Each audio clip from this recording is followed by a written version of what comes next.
মনে আছে সেদিন হুলস্থুল বেঁধেছিল, ঘরের কোণে জ্বলে উঠেছিল আগুন, আমাকে অবজ্ঞা ভরে না নিভিয়ে ছুঁড়ে ফেলায়। কত ঘরকে দিয়েছি পুড়িয়ে, কত প্রাসাদকে করেছি ধূলিসাৎ, আমি একাই ছোট্ট একটা দেশলাইয়ের কাঠে। Someone's terrorist or extremist is someone else's revolution. আমি যে রিনাদি দুবার একটা ছবি দেখছে, কুছ তো হ্যাঁ, নিজে থেকে শাবানা আজমি বলছেন I want to see, I want to watch the film. তখন বলছে আপনি জানেন ওখানে কুমির থাকে। আমি তখন এক্স্যাক্টলি ছবির জন্য 12 কেজি ওজন কমিয়েছি। হাতের তালুতে পায়ের তলায় প্রায় 30-40টা করে কাঁটা রেগুলারলি পড়তো। সেই কুমির 6 মাস আগে ওখান থেকে মানুষ টেনে নিয়ে গেছে। পরিচালক রঞ্জন ঘোষের আগামী ছবি অদম্য 13ই ফেব্রুয়ারি সিনেমা হলে মুক্তি পাবে। কবি সুকান্ত ভট্টাচার্যের কালজয়ী কবিতা দেশলাই কাঠি অবলম্বনে অদম্য ছবিটি নির্মাণ করেছেন পরিচালক রঞ্জন ঘোষ। এই ছবিতে কেন্দ্রীয় চরিত্রে অভিনয় করেছেন আরিয়ন ঘোষ অর্থাৎ পলাশ। আজকে আমার বিশেষ অতিথি পরিচালক রঞ্জন ঘোষ এবং অভিনেতা আরিয়ন ঘোষ। আজ এই দুজনের সঙ্গে আমি আড্ডা মারব, জানবো ছবি সংক্রান্ত নানা অজানা কথা। আজকের এই অনুষ্ঠানের আয়োজক Chaitali's close to the stars এবং 6 বালিগঞ্জ প্লেস।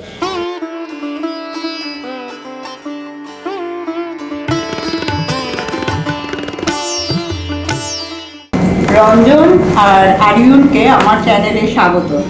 Thank you. 13ই ফেব্রুয়ারি রঞ্জন তোমার পরিচালিত পঞ্চম পূর্ণ দৈর্ঘ্যের সিনেমা মুক্তি পাবে। এবার তুমি আমাকে বলো, 2014 সালে তোমার প্রথম পরিচালিত ছবি রিতমাঝারে মুক্তি পায়। ইতিপূর্বে যে 4টি ছবি মুক্তি পেয়েছিল, প্রতিটা ছবির ক্ষেত্রে কিন্তু বেশ কয়েক বছরের গ্যাপ ছিল। এই যে এতটা সময় গ্যাপ রেখে তুমি ছবি পরিচালনা করো, এটার পেছনে কারণ কি? বিষয়বস্তু ভাবনা নাকি চিত্রনাট্য তৈরি করতে তোমার সময় লাগে? আসলে যেটা হয় সেটা হচ্ছে যে আমি উদাহরণ দিই প্রথমে হৃদমাঝারে আমি যখন ফিল্ম স্কুলে পড়তাম ভিসলিং বুলসে, সেই সময় আমাদের দুটো স্ক্রিপ্ট লিখতে হতো as a part of the syllabus. তো একটা ছিল এই হৃদমাঝারের স্ক্রিপ্টটা, যেটা আমি 2008 সাল থেকে লিখতে শুরু করি এবং যেটা পূর্ণতা পায় গিয়ে প্রায় 2010-11-তে গিয়ে। তার মাঝখানে ইথি মৃণালিনী লেখা হয়, যেটা আমাদের ওই সিলেবাসেরই অন্য একটি অঙ্গ ছিল অপর্ণা সেনের, যেটা তৈরি হয়। তো ওই 2-2.5 বছর লেগে গিয়েছিল ওই একটা গল্প থেকে একটা গল্প তৈরি হয়, সেখান থেকে চিত্রনাট্য ফ্লেশড আউট হয়, তারপর বারবার সেটাকে রিরাইট করা হয়, বারবার বদলায়, রিভাইজ করতে হয়, সে রিভিশনের পর আবার বদলায়। এই পুরো পদ্ধতিটা আমরা ফিল্ম স্কুল থেকে অ্যাকচুয়ালি শিখেছি যে কেন এইভাবে লিখতে হয়। হ্যাঁ, কেননা একটা চিত্রনাট্য কি হচ্ছে, সেটা হচ্ছে একটা ব্লু প্রিন্ট একটা ছবির। ব্লু প্রিন্ট মানে ধরো একটা বিল্ডিং তৈরি হচ্ছে, একটা ব্রিজ তৈরি হচ্ছে, একটা আইফেল টাওয়ার তৈরি হচ্ছে, হ্যাঁ, তারপর একটা ব্লু প্রিন্ট তৈরি হচ্ছে। সেই ব্লু প্রিন্টটা যদি তোমার স্ট্রং বা মানে বজ্র কঠিন যদি না হয়, সলিড যদি না হয়, তাহলে বিল্ডিং যেটা সেটা ভেঙে পড়তে পারে। সেরকমই চিত্রনাট্য হচ্ছে একটা ছায়াছবির, একটা ছবির ব্লু প্রিন্ট। সেই ব্লু প্রিন্ট যদি তোমার স্ট্রং না হয়, যদি ঢাসু না হয় যেটাকে বলা হয়, তাহলে কি হবে, তোমার যে ছবিটা যে তুমি নির্মাণ করবে সেটাও সেরকমই নড়বড়ে হবে এবং কোনো একটা সময় সে তুমি যতই মাল মশলা ঢালো না কেন, ব্লু প্রিন্ট তো তোমার উইক, হ্যাঁ, তো সেটা তোমার ভেঙে পড়বে, সেই ছবি ভেঙে পড়বে, যেটা আমরা এখন আসলেই দেখতে পাচ্ছি চারিদিকে। আর আর্নস্ট হেমিংওয়ে একটা খুব দামি কথা বলেছিলেন, যেটা আমার সেই তখনই ফিল্ম স্কুলে পড়াকালীন আমার মগজে একেবারে পুরো ঢুকে গিয়েছিল সত্তার মধ্যে। The first draft of anything is shit. Sorry, হ্যাঁ, তো উনি বলতে চেয়েছিলেন যে প্রথমেই একটা কিছু লিখে দিলাম, সেটাই একেবারে মহাকাব্য হয়ে গেল, এই ধারণাটা ভুল। লেখা, বারবার লেখো, রিভাইজ করো, আবার ব্রেক নাও, আবার লেখো, আবার রিভাইজ করো, এটাই হচ্ছে পদ্ধতি। আমরা মাঝে মাঝে শুনি না, আমি 7 দিনে একটা গল্প লিখে ফেলেছি, আমি 3 দিনে একটা চিত্রনাট্য লিখে ফেলেছি। এটা সত্যি কথা বলতে এটা মিসগাইড করা এবং কোথাও গিয়ে আমার মনে হয় এটা ভুল পথে চালিত করে। তো সেইটা একটা আমাদের ছিলই এবং একটা ছবি থেকে ওই একটা ছবির ভাবনা করতেই, ভেবে উঠতেই, গল্প লিখতে, চিত্রনাট্য লিখতেই আমার মোটামুটি 6 মাস থেকে 1 বছর লাগে।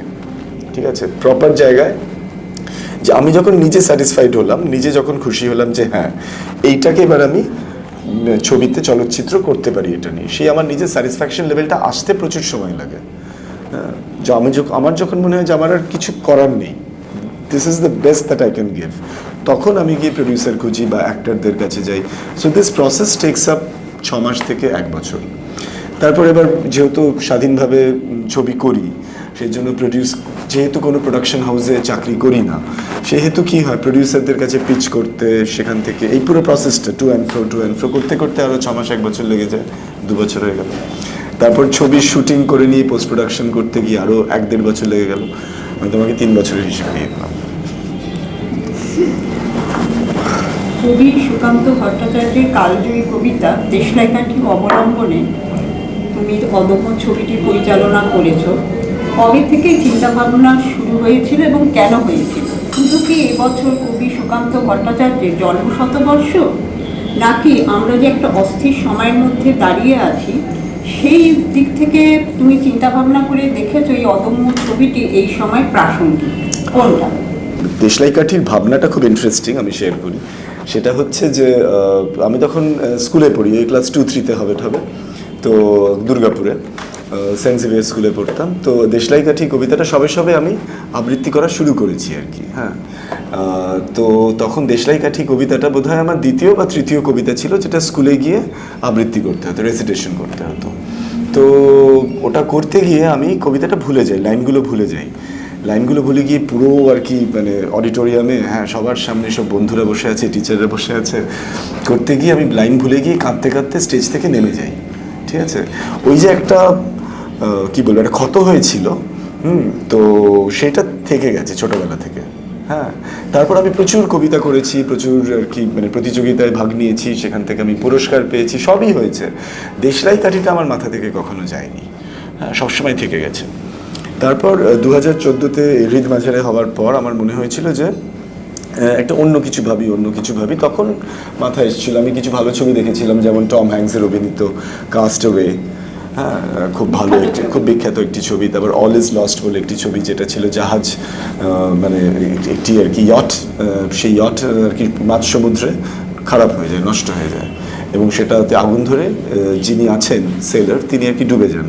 তো কেমন করে তিনি নিজেকে বাঁচান, পরবর্তীকালে দেখেছিলাম 127 আওয়ার্স ড্যানি বয়েলের ইনটু দ্য ওয়াইল্ড বলে একটা ছবি ছিল।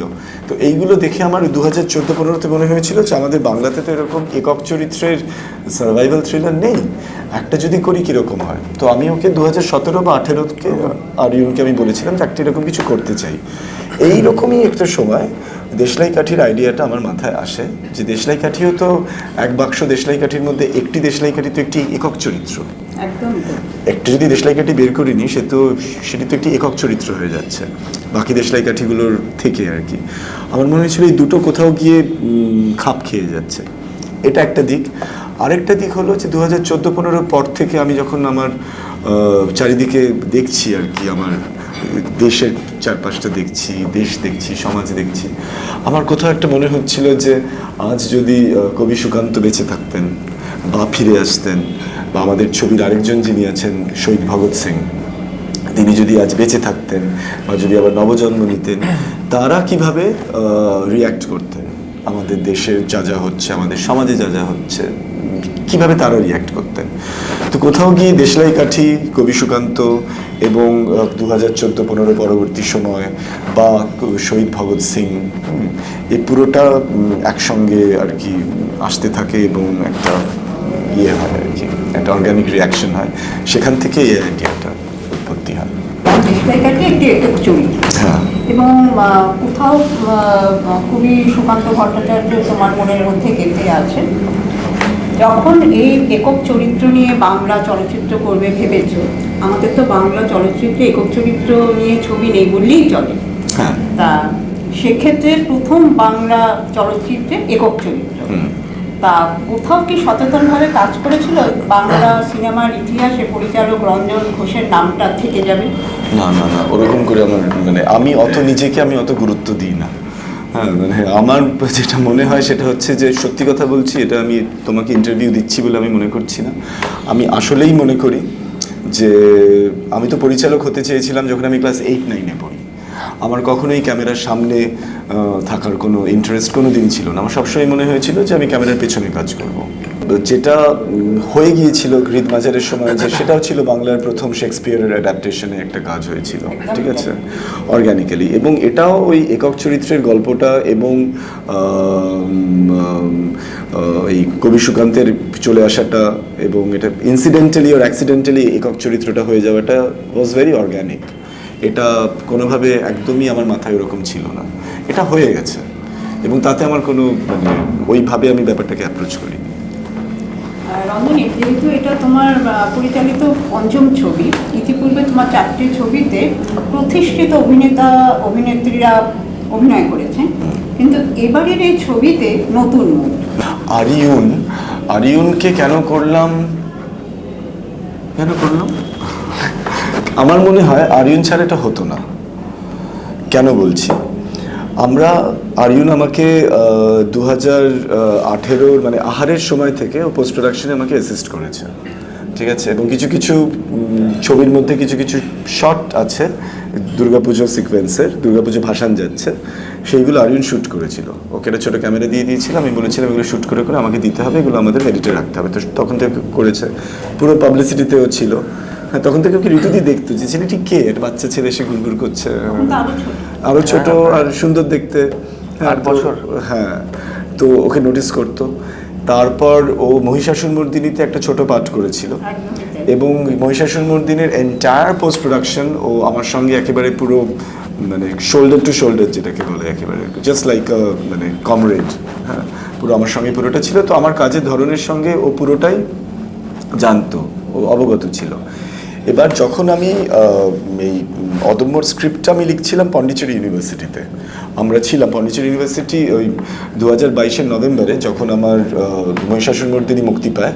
তারপর হঠাৎই আমি একটা ইমেল পাই পন্ডিচেরি ইউনিভার্সিটির তরফ থেকে যে ওরা আমাকে ওদের 1 মাসের একটি প্রোগ্রাম আছে, ফিল্ম মেকার ইন রেসিডেন্স। হ্যাঁ, ওরা 1 মাসে আমাকে ওখানে নিয়ে যাবে, পুরো স্পন্সার্ড ট্রিপ। 1 মাসে আমাকে ওখানে করে স্ক্রিপ্ট লিখতে হবে। ইটস এ ভেরি প্রেস্টিজিয়াস একটা মানে আর কি। হ্যাঁ, সাউথের ডিরেক্টররা সবসময় ওই ইনভিটেশনগুলো পান, আবার ওই যে ঘটনাচক্রে আমি পেয়েছিলাম। হ্যাঁ, সো ওটা আবার তুমি বলো না যে ওটা কি ডিজাইন ছিল, তো ওটা ঘটনাচক্রে আমার কাছে এসেছিল, আমি ভাগ্যবান তাই পেয়েছি। তো ওইখানে গিয়ে আমরা যখন গল্পটা ফর্ম করছি, স্ক্রিপ্ট যখন লিখছি, আর ও আমার সঙ্গে ছিল, স্ক্রিপ্ট লিখতে হবে, আমি ওকে সঙ্গে নিয়ে গেছিলাম। তখন ও তার নাম নিত যে তুমি একে ভাবতে পারো, তুমি ওকে, আমি নামগুলো নিচ্ছি না, সব এই জেনারেশনের, যে তুমি একে ভাবতে পারো, তুমি ওকে ভাবতে পারো, ও কিন্তু খুব ভালো অভিনয় করে, একে পেলে তুমি বাজেট পাবে, ওকে পেলে ওই বড় হাউসে যেতে পারবে, এগুলো বলতো। আমি শুনতাম, আর ও যেভাবে স্ক্রিপ্টটাকে আমি ওকে যখন শোনাতাম, ও কীভাবে রিয়াক্ট করছে সব আমি দেখতাম, ইত্যাদি ইত্যাদি। তো ওটা একটা আইডিয়া ছিল যে ও কাকে কাকে আমাকে সাজেস্ট করেছে, আমরা নামগুলো সব লিখে টিকে রেখেছিলাম। এগুলো হয়ে গেল তোমার 2023-এ। হ্যাঁ, তারপর 2024-এ, তারপর 2023-এই আমরা সুন্দরবনে গিয়েছিলাম। তো আমি আর ওর সুন্দরবনে একটি বন্ধু আছে, সুন্দরবনে গিয়েছিলাম। সেখানে গিয়ে পুরো রেকি টেকি করছি, ইত্যাদি ইত্যাদি করতে করতে আমি ওকে হঠাৎ একদিন বললাম, 2-3 বার যাওয়ার পর আমি ওকে বললাম, আচ্ছা শোনো, একটা কাজ করবে? আমি হ্যাঁ বলো। বলছে বলো। তখন আমি বললাম যে এটা তুমি করবে? ওপরে ছিটকে আছে যে কি, না না না তুমি কি বলছো, আমি তো এর কথা বললাম, তুমি তো ওর কথা বললাম। কেউ বড় পরিচালকের ছেলে, কেউ বড় অভিনেতার ছেলে, আমার হচ্ছে এদের কেন বলছে না, কেন বলো তো, বিকজ এটা না, এই ছবিটা ওইভাবে হবে না। আমি যা দেখছি লোকেশনে, যে আমি দেখছি আমি যেভাবে করতে পারি ছবিটা, সেটা ওই 15 দিনে 20 দিনে আমি কোথায় থাকবো, আমি কোথায় গাড়ি পাবো, আমি কোথায়, এইভাবে ছবিটা হবে না। আমার একজন ডেডিকেটেড কেউ চাই, হ্যাঁ, যে আমার সঙ্গে ওই 4-5 মাস সুন্দরবনে থেকে আমার ইউনিটের অঙ্গ হয়ে, ছবিটার একটা অঙ্গ, এক্সটার্নালি না ইন্টারনালি একটা অঙ্গ হয়ে সেই ছবিটা করবে। আমি যে আই হ্যাভ কনফিডেন্স ইন। তুমি কি রাজি আছো? বলো ঠিক আছে, এগুলো কোনো আলোচনা করতে হবে না, কলকাতায় গিয়ে জানাবো। ও কলকাতায় গিয়ে 1 সপ্তাহ পর আমাকে বলেছিল যে if you have faith in me, চলো আমরা। So he was not actually the first choice. হ্যাঁ, ওরই সাজেশনে দেওয়ার আদার পিপল, কিন্তু আমার মনে হয়েছিল যে ওইভাবে ছবিটা হবে না, এইভাবেই করতে হবে। এইভাবে করেছি বলেই আসলে ছবিটা হয়েছে, ঠিক আছে। আর ও শুধুমাত্র অভিনেতা হিসেবে নয়, ও পুরোটাই ডিরেক্টরস অ্যাসোসিয়েট হিসেবে পুরোটা কাজ করেছে। হ্যাঁ মানে একদমই মানে আমি আর আমার যে সিনেমাটোগ্রাফার ছেলেটা আছে অর্কপ্রভ দাস, ও বাদে আমরা দুজন বাদে আরিউন, সূর্য মাদ্রাজি বলে একটি ছেলে, শুভম দত্ত বলে একটি ছেলে, আর্যগিরি বলে সুন্দরবনের ছেলেটি, ওরা প্রত্যেকে অভিনয় করেছে প্লাস অ্যাসিস্টও করেছে, কস্টিউম দেখেছে, আর্ট দেখেছে, ইত্যাদি ইত্যাদি, মানে প্রোডাকশন সামলেছে, টোটো চালিয়েছে, সাইকেল চালিয়েছে, বাইক চালিয়েছে, খাবার মানে আর কি বই নিয়ে গেছে। হ্যাঁ মানে এই ছবিটা যদি আমি একটা মানে বিটিএস ডকুমেন্টারি শ্যুট করতে পারতাম, that would have been something you know, একটা সলিড কিছু একটা হতো। কিন্তু আমাদের তো কেউ ছিলই না, আমরা যে কাজ করছি সেই কাজ করার ছবি তোলবার কেউ ছিল না, আমাদের কাজ করবার ছবি নেই, শর্ট হয়ে গেলে আমরা সেলফি তুলতাম চল, কেননা যে ছবি তুলবে সে তো বাদ হয়ে যাবে ছবি থেকে। হ্যাঁ মানে মানে 5 জনের ছবি হবে, 6 জনের ছবি হবে। আমাদের ম্যাক্সিমাম ছবিতেই সব 5 জন। তো নতুন মুখ ওই কারণে যে প্রথম অপশন নতুন মুখ ছিল না, এস্টাবলিশ মুখ ছিল, কিন্তু আমার মনে হয়েছিল এই ছবিটা এস্টাবলিশমেন্টের মাধ্যমে হবে না, আর সত্যি কথা বলতে এটা অ্যান্টি এস্টাবলিশমেন্ট ছবি, তাই জন্য এস্টাবলিশডের বাইরে গিয়ে নতুন নিয়ে করলে ছবিটা ভালো হবে, এবং ফাইনালি ওটাই হয়েছে। সো আমি আরিয়নকে জিজ্ঞাসা করবো যে পলাশ চরিত্রে যখন প্রথম অফার করলেন রঞ্জন, তা তোমার প্রাথমিক প্রতিক্রিয়া কী ছিল এবং পলাশকে তুমি নিজের মধ্যে কিভাবে আত্মস্থ করেছো? কেন তার যেটা তুমি পলাশকে নিজের মধ্যে চালিত করেছো সেটাই তোমার অভিনয় ফুটে উঠেছে, সেই প্রক্রিয়াটা তুমি যদি আমাকে একটু বলো। একটা তো প্রক্রিয়া প্রত্যেক অভিনেতার থাকে, মানে সেটা হতে পারে স্ক্রিপ্ট লেভেল থেকে থাকা, সেই সৌভাগ্যটা আমার হয়েছিল যখন পন্ডিচেরিতে ছিলাম রঞ্জনদার সঙ্গে ওখানে বসেই, এবং আমাদের একটা খাঁচা ছিল। আমি প্রথম থেকে বলি, সুন্দরবনে আমার যাওয়ার কথা ছিল হচ্ছে আমার একটি বন্ধুর বাড়িতে, যেখানে আমি প্ল্যান করেছিলাম একটা শর্ট ফিল্ম টাইপের কিছু বানাতে পারি, যদি আমার প্রথম অভিনয় হবে এবং কাজ শেখা হবে। তো সেই সুবাদে সুন্দরবন যাব বলে 3-4 দিনের জন্য প্ল্যান করেছি। তখন রঞ্জনদাকে আমি আবার কল করি যে তুমি কি যাবে, ফাঁকা আছো, সুন্দরবন ঘোরা হয়ে যাবে। ও হাটে হাড়ি ভাঙছে। হ্যাঁ, তো ভালো কথা, রঞ্জনদা বললো হ্যাঁ চলো যাই। তো আমরা গেলাম, গিয়ে রঞ্জনদা 2 দিন কাটিয়েছে, মানে আমরা হয়তো ওখানে অন্য জায়গায় বসে আছি, চা খাচ্ছি, দেখছি জিনিসপত্র, রঞ্জনদা নেই ওখানে, এদিক সেদিক ওদিক চলে গেছে, কিছুক্ষণ পর খুঁজে পেলাম এখানে পাওয়া গেছে। তো 2 দিনের মাথায় সন্ধ্যেবেলা আমাকে একদিন জানায় যে আরিয়ন, আমি একটা কিছু প্ল্যান করছি, তোমাকে যেটা বলছিলাম সেটা যদি সুন্দরবনে ফেলা যায় তাহলে কেমন হয়। আমি বললাম যে এর থেকে তো ভালো কিছু হতে পারে না, আমি শর্ট ফিল্ম বানাতাম এখানে এসে, একটা ফিচার ফিল্মে প্ল্যান করছো রঞ্জনদা। তো সেখান থেকে শুরু, সেইবারে গিয়ে ওই 4 দিনটা আমাদের হয়ে যায় প্রায় 10 দিনের কাছাকাছি। ওখানেই পয়েন্টার্স তৈরি হয়, সেই পয়েন্টার্স নিয়ে যাওয়া হয় হচ্ছে পন্ডিচেরি ইউনিভার্সিটি, সেখানে গিয়ে একেবারে 1 মাস থেকে একেবারে প্রপার একটা স্ক্রিপ্ট তৈরি। সেখান থেকে আমার যেহেতু চরিত্রটা সম্বন্ধে ডিটেইলে, মানে ও কিভাবে পলাশ হয়ে উঠছে, ও মানে ইনসেপশন থেকে একদম। আর আইডিয়াটাও তো বলেছিলাম অনেক আগে যে একক চরিত্রের একটি পলিটিক্যালি করতে চাই, সরি হ্যাঁ। তো সেখান থেকেই আর কি তৈরি, মানে এক্স্যাক্টলি ও কখন কি করে, কিভাবে রিয়াক্ট করে রেগে গেলে, বা ওর বডি ল্যাঙ্গুয়েজ কী হতে পারে, ও কিভাবে প্রত্যেকটা সিচুয়েশনকে সামলায়, সেই চরিত্রের ছোট ছোট দিকগুলো আর কি স্ক্রিপ্টিং লেভেল থেকে আমি জানতাম।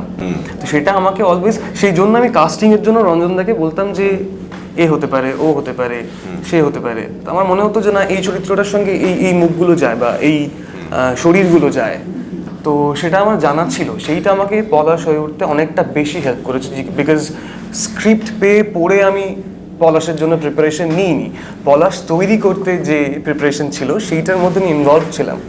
তো সেইটা ইনফ্যাক্ট ও আমাকে বলতো যে এই চরিত্রের এই দিকটা কিন্তু এ ভালো করতে পারবে, আবার ওই দিকটা কিন্তু ও ভালো, আবার ফিজিক্যালি এ কিন্তু বেশি ফিট, এই ধরনেরও ফিডব্যাক দিত। তো চরিত্রটা না ও মানে অ্যাকচুয়ালি গ্রো করেছে উইথ দ্য ক্যারেক্টার, নিজের মধ্যে বিল্ড আপ। একদম একদম একদম। তো ওইটাই, মানে স্ক্রিপ্টিং লেভেলতে থাকলে যেটা হয় সেটা হচ্ছে ভাবতে সুবিধা হয়, চরিত্র নিয়ে অনেক বেশি ভাবা যায়, মানে এমন কিছু ভাবনা চিন্তা ছিল যেগুলো হয়তো স্ক্রিপ্টে নেই, সিনেমায় নেই, সেগুলো হয়তো ভেবেছি বাদ গেছে, কিন্তু সেইগুলো আমার মধ্যে রয়ে গিয়েছিল যে এইগুলো হয়তো ওর মাথায় আছে, ওর মনের মধ্যে আছে, ওর মননটা তৈরি করা হয়েছিল। তো এই মানে আমি আলাদা করে এক্সট্রা কোনো প্রিপারেশন নিইনি। তারপর তো রঞ্জনদা ছিল, না ও একটু মানে বানিয়ে বলছে, ওর নিজস্ব একটা ইন্টারনাল প্রসেস আছে, সেটাও শেয়ার করে না। বাস্তবে কি পলাশের মতো কোনো চরিত্রকে তুমি সামনে দেখেছিলে যে তোমার চরিত্রটাকে বিল্ড আপ করতে উদ্বুদ্ধ করেছিল? হ্যাঁ, আমার রঞ্জনদা আমাকে একটা বই দিয়েছিল উইদাউট ফিয়ার বলে, ভগৎ সিংকে নিয়ে, কুলদীপ নায়ার। হ্যাঁ। তো সেই বইটা পড়বার পর ভগৎ সিংয়ের সম্বন্ধে ডিটেইলে জানা, যে উনি যখন জেলে ছিলেন কতগুলো বই পড়েছিলেন এবং উনি কিভাবে সেই সময়টাকে উনি দেখতেন, ওনার সোসাইটির মধ্যে থেকে তো উনি একটু আলাদা ছিলেন, যে কারণে ভগৎ সিং হয়েছিলেন। তো এই মানুষগুলোকে আমার মনে হয় না এখনকার দিনে চট করে রাস্তাঘাটে বেরোলে দেখা যায়, একেবারেই দেখা যায় না। ঠিক, খুব ভালো রেফারেন্স হিসেবে মানে আমি কাউকে যদি খুঁজি যে এই মানুষটা, বা আমি কোথাও হয়তো দেখেছি, ইন্টারভিউতে দেখেছি, ইম্পসিবল। মানে আমার রেফারেন্স হিসেবে কোনো মানুষ বা কোনো ব্যক্তিত্ব আমার কাছে আসেনি। মানে আমার একটা ছিল, সেটা হচ্ছে যে এই যে ধরো কবি সুকান্ত, উনি বেঁচেছিলেন মোটে 21 বছর, তার মধ্যে উনি কি সব লিখে গেছেন। হ্যাঁ, মানে 21 বছর বয়সে তিনি মারা যাচ্ছেন, তার মধ্যে তিনি যা লিখে গেছেন। আজকে তুমি একটা 21 বছর বয়সী একটা তুমি ছেলেকে তুমি বা মেয়েকে তুমি তুলে নাও আজকে ছেড়ে দাও, আমাদের জেনারেশনে নেই, মানে রেফারেন্সই পাওয়া মুশকিল। বা ভগৎ সিং যেসব জিনিস উনি ভেবেছিলেন সেই বয়সে, যা করেছিলেন দেশকে ভালোবেসে, হ্যাঁ, সেটা আজকের দিনে মানে অকল্পনীয়। তো ফিজিক্যাল রেফারেন্স না ছিল ওর, যে সামনে দেখে কাউকে না ছিল আমার। ওই যে বললাম আমি, যে আজ যদি কবি সুকান্ত বা শহীদ ভগৎ সিং ফিরে আসতেন বা বেঁচে থাকতেন, তাহলে কি ভাবতেন, তারা কি করতেন। রঞ্জনদা একটা ওয়ার্ড আমাকে খালি বলেছিল চরিত্রটা বুঝতে হলে, যে একটা জ্বালা আছে, সেটা কি বিষয় জ্বালা আমি জানি না, চরিত্রটার মধ্যে সবসময় একটা জ্বালা কাজ করছে। তো ওইটা আমার কাছে ওইটুকুই রেফারেন্স ছিল, যে জ্বালা আছে চরিত্রটা, এইটুকু। মানে চারিদিকে যা চলছে, যে জ্বালাটা আমি বললাম যে 2014 পরবর্তী অবস্থা, 14-15 থেকে পরবর্তী অবস্থা, একটা ডিস্টারবেন্স হচ্ছে। তুমি যদি এখন চারিদিকে দেখো, মানে গরিবরা আরো গরিব হচ্ছে, বড় লোক আরো বড় লোক হচ্ছে, তোমার মানে বনানী, হ্যাঁ, সব হারিয়ে যাচ্ছে।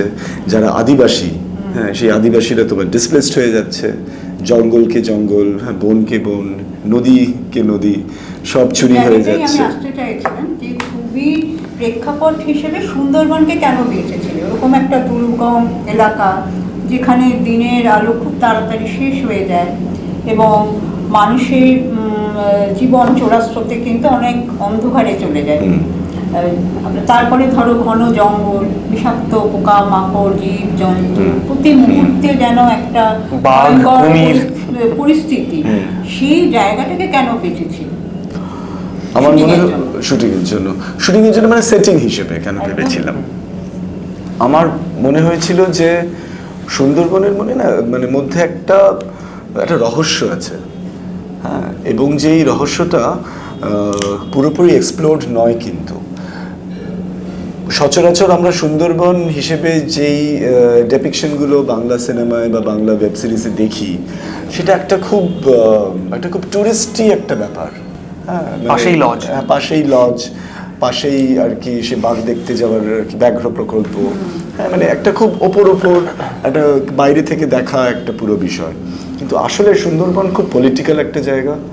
সুন্দরবনের মানুষজন, আমরা ইন্টারাক্ট করেছি তো প্রায় 2 বছর ধরে, সুন্দরবনের মানুষজন পলিটিক্যালি ভীষণ অ্যাওয়্যার। আমরা জানিও না, আমরা শহরে বসে we don't have any idea ওরা পলিটিক্যালি কতটা অ্যাওয়্যার, কতটা মানে বলিষ্ঠ, ওদের মতবাদ কতটা মানে আর কি কতটা পরিষ্কার।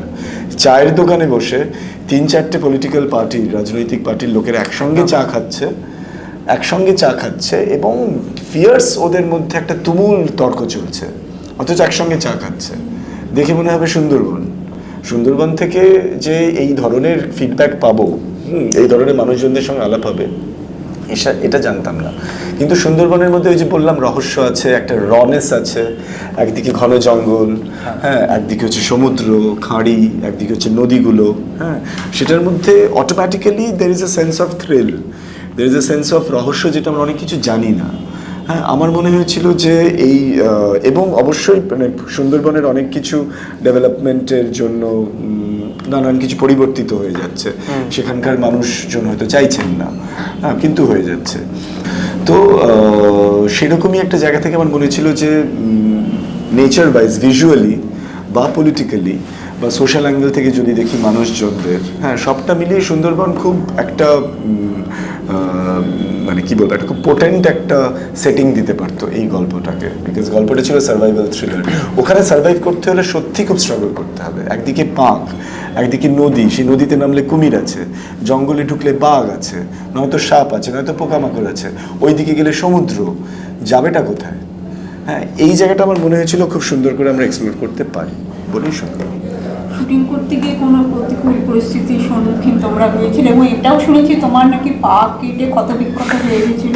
বহুবার আমরা প্রতিদিন ভাবতাম যে আজ কিছু একটা হবে, মানে কি হবে সেটা জানতাম না, কিন্তু মাথায় থাকতো আজকে ম্যানগ্রোভসে নামছি।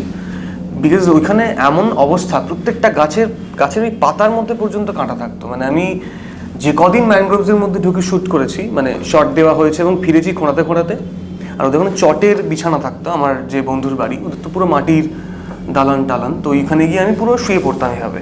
এবং আমাদের টিমমেটস ছিল আরও দুজন, সৌর্য, শুভম এবং আর্য। এরা তিনজন মিলে এই ফোনের ফ্ল্যাশ লাইট জেলে সেফটি পিন নিয়ে বা সূঁচ থাকলে সূঁচ নিয়ে সব বসতে হবে, ফোনে ফ্ল্যাশ জেলে যাবে দেখতো। দেখে দেখে আমার হাতের তালুতে, পায়ের তলায় প্রায় 30-40টা করে কাঁটা রেগুলারলি পড়তো। ওগুলো পুরো হচ্ছে কাঁটারই জায়গা, এবং ওকে খালি পায়ে ছুটতে হতো, এবং কাঁটা তো ফুটতোই, প্লাস গা হাত পা ছড়ে যেত, কপাল, পিঠ, হাত টাত। এবার আমাদেরও হতো, কিন্তু আমাদের তো অতটা হতো না, কিন্তু ওকে যেভাবে মুভমেন্টগুলো করতে হতো কাঁটার মধ্যে দিয়ে করতে হতো। তারপর ধরো যে পাঁকগুলো যেগুলো থাকতো সমুদ্রের ওখানে ওগুলোকে ওই যে কি বলে, ওদের ভাষায় কোস্ত্রা বলে একটা কিছু কোস্ত্রা বলে একটা বলে, সেখানে পুরো আঙুল পুরো ফাঁক হয়ে গিয়েছিল, পদ্মফুল হয়ে গিয়েছিল একেবারে, মানে জাস্ট খুলে গিয়েছিল। তো তারপর আরেকটা ছিল, কাঁটা ফুটে একটা খুব এক্সপিরিয়েন্স হয়েছিল আমার। একটা কাঁটা পায়ের আঙুলে ফুটে গিয়েছিল। প্রতিদিন তো কাঁটা বের করা যেত, সেই কাঁটাটা কোনোভাবে বের করা যাচ্ছে। হ্যাঁ হ্যাঁ হ্যাঁ। তো ওখানে একেবারে গ্রামের যে ডাক্তার, হাতুড়ে ডাক্তার, ওদের তো আর কি ওই অবস্থাবোস করতে পারে না। তো ওরা সোজা একেবারে এলো, পাটা ধরলো, স্টার্ট করে আমি কেটে দিল, কেটে দিয়ে ওটা দিয়ে কাঁটাটা বের করে আমি দেখালো, এই দেখো কাঁটা বলে ওটা চেপে দিয়ে জুড়ে দিয়ে চলে গেল। ওটাই ওদের, ওই নিয়ে পরের দিন আমার শর্ট দিতে হয়েছে, আবার শর্ট দিতে হয়েছে। তো এই রেগুলারলি হতো কিছু না কিছু। তারপর একটা খুব ইন্টারেস্টিং ছিল যে আমরা একটা জায়গায় ওকে নামতে হয়েছিল খাঁড়ির মধ্যে, নদীর মধ্যে। তো মানে প্রথম দিন আমরা তো 6 জন ছিলাম, ওই আর কি সুন্দর বনের যে ঝোপগুলো, তারপরই খাঁড়ি, নদী ইত্যাদি, এবং সেখানে পাক, কাদা ইত্যাদি। তো সেখানে গিয়ে আমরা শ্যুট করেছি, ঠিক আছে। শ্যুট করার পর আমরা বেশ ভালো করে শ্যুট করেছি। করার পর সেদিন আমাদের শট শেষ হয়নি, আমাদের একটা পার্টিকুলার টাইমে শ্যুট করতে হতো বিকেলে, যেটা আলোর জন্য আর কি 5 থেকে 6 মিনিটে শ্যুট করতে পারতাম। তারপর দিন আবার ওখানে শ্যুট করতে গেছি, তখন দেখছি যে গ্রামবাসীরা সব দৌড়তে দৌড়তে আসছে। আমরা না জানিয়ে করতাম, পুরোটাই গেরিলা স্টাইলে। তো তারা দৌড়তে দৌড়তে এসছে প্রায় 10-12 জন, নিয়ে এসে আমাকে ধরেছে চিৎকার করে, একেবারে ডেকে বলছে যে আপনার কি মাথা খারাপ, এই বাচ্চা ছেলেগুলোকে নিয়ে ওখানে নেমেছেন? যে কেন, কি হয়েছে? তখন বলছে আপনি জানেন ওখানে কুমির থাকে, এবং সেই কুমির 6 মাস আগে ওখান থেকে মানুষ টেনে নিয়ে গেছে। হ্যাঁ, ওরা ওই করতে নামে না, ওই মিন না কি বলে ওটাকে, মিন, হ্যাঁ মানে মিন আর কি, মাছ, ছোট ছোট মাছ সব ধরে, চিংড়ি, সেগুলো ধরতে গিয়ে তাকে টেনে নিয়ে গেছে কুমির। 2-3টে আইল্যান্ড পরে তাকে 3-4 দিন পর মাটির মধ্যে গাঁথা অবস্থায় পাওয়া গেছে তার দেহাবশেষ। কুমিরের নিয়ম হচ্ছে কুমির ধরে নিয়ে গিয়ে নদীর তলায় পুঁতে রাখে, বা এবার যতক্ষণ না পচছে পুরো শরীরটা ততক্ষণ গিয়েও খায় না। এবার যখন পুঁততে পারে না প্রপারলি মাটির তলায়, তখন আর কি সেই মানুষটা ভেসে ওঠে।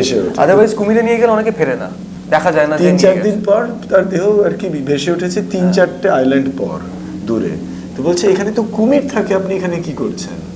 তখন আমার শট শেষ হয়নি, আপনারা একটু দাঁড়ান, একটু দেখুন কুমির আসছে কিনা। আমরা চট করে আর নামবো না ওখানে, করে আমরা তাড়াতাড়ি শুট শেষ করে আমরা ওখান থেকে বেরিয়েছি। এরকম বিভিন্ন, এটা তো আর কি, হ্যাঁ মানে বহু। হ্যাঁ, তবে হ্যাঁ বাঘের দিকে আমরা যাইনি, কারণ আমরা জানতাম যে আমরা যদি বাঘ দেখি হতেই পারে আমরা আর আপনাদের কাউকে দেখতে পারি।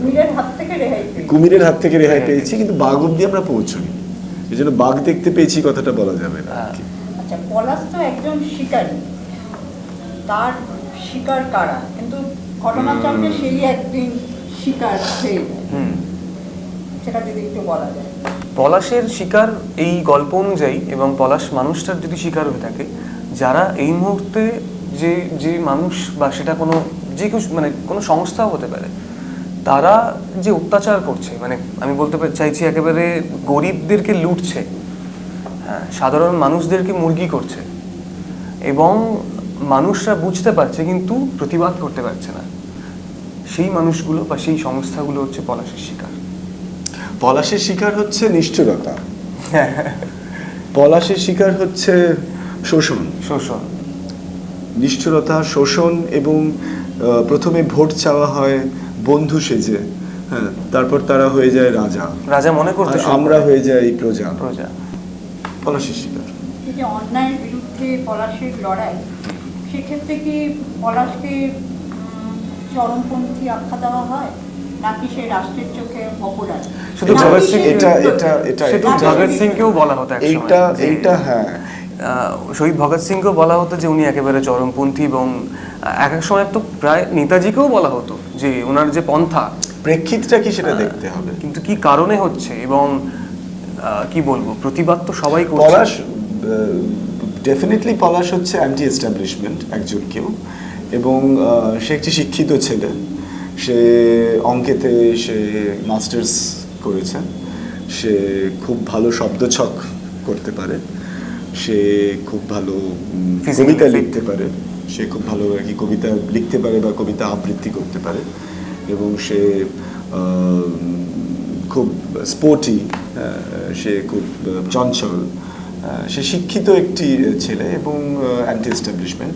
এবার দর্শককে বুঝতে হবে যে সে অ্যান্টি ন্যাশনাল নাকি সে পেট্রিয়ট, সে সত্যি সত্যি দেশভক্ত নাকি সে দেশ বিরোধী, সে চরমপন্থী নাকি যে সে যে পন্থাটা নিচ্ছে সেই পন্থাটা ঠিক ভুল নাকি মাঝামাঝি কোনো দিক, সেটা দর্শককে বিচার করতে হবে। Someone's terrorist or extremist is someone else's revolutionary. তো এখন তো আমরা রেভলিউশন শুনলে হয় খিল্লি করি বা আমরা ভয় পাই যে এই কথাগুলো বলা যাবে না, কিন্তু পলাশ হ্যাঁ তার মধ্যে কিছু ইয়ে আছে, কিন্তু নট উইদাউট রিজন, কারণ ছাড়া নয়। কারণ ছাড়া নয়। কারণ ছাড়া নয়। আমার কাছে মনে হয় যে দেখলে পলাশ যে কেউ হতে পারে, একদম। মানে এই নয় যে আমার বয়সী একটা চরিত্র দেখানো হচ্ছে বলে একদম। সেই চরিত্রটাই পলাশ, সেই বয়সের ছেলেরাই পলাশ। পলাশ ওই বয়সে একটি মেয়ে হতে পারে, পলাশ আপনার বয়সে একজন কেউ হতে পারে, তবে তার মধ্যে তারুণ্যটা থাকতে হবে, তার মধ্যে স্বপ্নটা থাকতে হবে, একদম। দেশ বা সমাজ পাল্টাবার সেই অদম্য যে একটা ইচ্ছে, মানে বাসনা, বাসনা। হ্যাঁ, সেটা থাকতে হবে। সেটা যদি কোনো ষাটোর্ধ্বর মধ্যে থাকে সেও পলাশ হতে পারে, সেটা যদি কোনো মানে 21-22-এর মধ্যে থাকে সে পলাশ হতেই পারে। মানে অদম্য লড়াই করার অদম্য মানসিকতা লড়াই যে করার যে থাকতে মানসিক হয়। যে জেদ বা ইচ্ছে, জেদ। দেশকে যে ভালোবাসে, একদম। হ্যাঁ, সেই পলাশ হতে পারে, জেদ কিন্তু is the তার right মধ্যে word. সেটা থাকতে হবে। রঞ্জন, তোমাকে জিজ্ঞাসা করছি যে এই ছবিতে একদিকে যেমন কবি সুকান্ত ভট্টাচার্যের মতাদর্শ রয়েছে, আবার পাশাপাশি শহীদ ভগৎ সিং এরও মতাদর্শ রয়েছে, ফলে এই দুই সমন্বয় কিভাবে পরিচালক হিসেবে তোমাকে চালিত করেছিল এবং আরিয়নকে অভিনেতা হিসেবে চালিত করেছিল, যার প্রভাব ছবিটিতে রয়েছে? যেটা আগে আর কি আমি যেটা বলেছিলাম যে কিভাবে আমার মনে হয়েছিল যে কবি সুকান্ত বা শহীদ ভগৎ সিং যদি এখন এই সময়টায় যদি নবজন্ম নিতেন বা এই সময়টায় যদি আর কি ফিরে আসতেন নতুন করে, তাহলে তারা কিভাবে আজকের সমাজ, আজকের দেশ, আজকের শোষণ, আজকের নিষ্ঠুরতা, আজকের আগ্রাসন, এই সম্বন্ধে তাদের দৃষ্টিকোণ কি থাকতো এবং তারা কি করতেন। কবি সুকান্ত কি আরেকটা দেশলাই কাঠি লিখতেন নাকি অন্য কিছু করতেন? ভগৎ সিং কি আরেকবার একটা মানে একটা আর কি বম হাতে তুলে নিতেন, কি বোমা ফাটিয়ে দিতেন কোথাও, নাকি একটা পিস্তল হাতে তুলে নিতেন, কি করতেন ওরা, নাকি অন্য কোনোভাবে তারা করতেন? কেননা আমার মনে হয়েছিল যে তারা তখন বিদেশি শোষকদের বিরুদ্ধে লড়াইটা করেছিলেন। হ্যাঁ, তারা ছিল সব বিদেশি শোষক, কিন্তু আজকের সমাজে দাঁড়িয়ে তারা এখনকার সমাজের যে শোষণের যে ব্যবস্থা, সেই ব্যবস্থাটা নিয়ে তারা কি ভাবতেন, কিভাবে রিয়াক্ট করতেন, এইটা আমি দেখতে চেয়েছিলাম। কেননা এই ব্যাপারটা আমাকে সত্যি ভাবায়, এই ব্যাপারটা আমাকে সত্যিই ভাবায়। এবং আমি দেখি যে চারিদিকে আমি যখন দেখি যে বিশেষ করে আদিবাসীরা, যারা হচ্ছে আমাদের সমাজের মানে আদি কারিগর বলতে আদিবাসীদেরই বোঝায়, আদিবাসী, হ্যাঁ, তারাই হচ্ছেন আদি।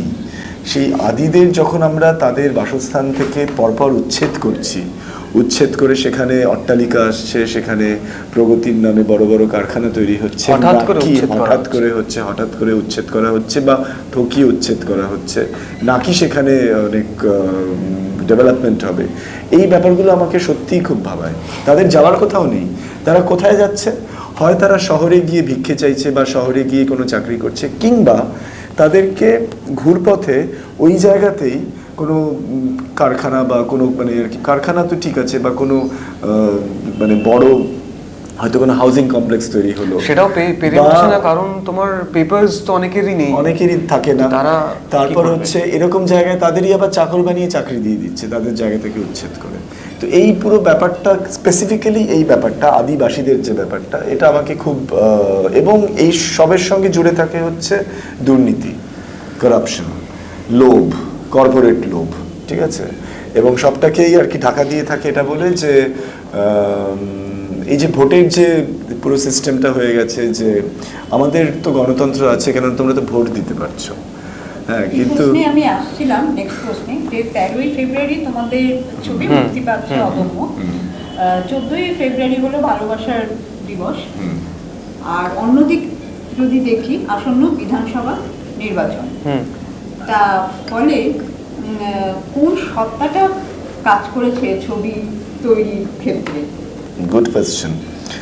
দুটো সপ্তাহে কাজ করেছে ছবি তৈরির ক্ষেত্রে, কেননা আমরা সবসময় দেখেছি ভ্যালেন্টাইন্স ডে বা প্রেম দিবস আমরা এক ধরনের প্রেমের উদযাপনই দেখেছি, একদম, হ্যাঁ। কিন্তু আমি যদি বলি যে কবি সুকান্তর ভ্যালেন্টাইন ছিলেন দেশমাতৃকা, একদম তাকে পুজো করতেন কবি সুকান্ত। আমি যদি বলি যে নিজের দেশমাতৃকার প্রতি মানে ভালোবাসা এবং চরম ভালোবাসা, চরম শ্রদ্ধার জন্যই নিজেকে উৎসর্গ করতে পেরেছিলেন শহীদ ভগৎ সিং, হ্যাঁ, তো আমি তো সেইভাবে ভ্যালেন্টাইন্স ডেটা প্রেমের দিবস হিসেবে দেখতে পারি, যে দেশের প্রতি প্রেম।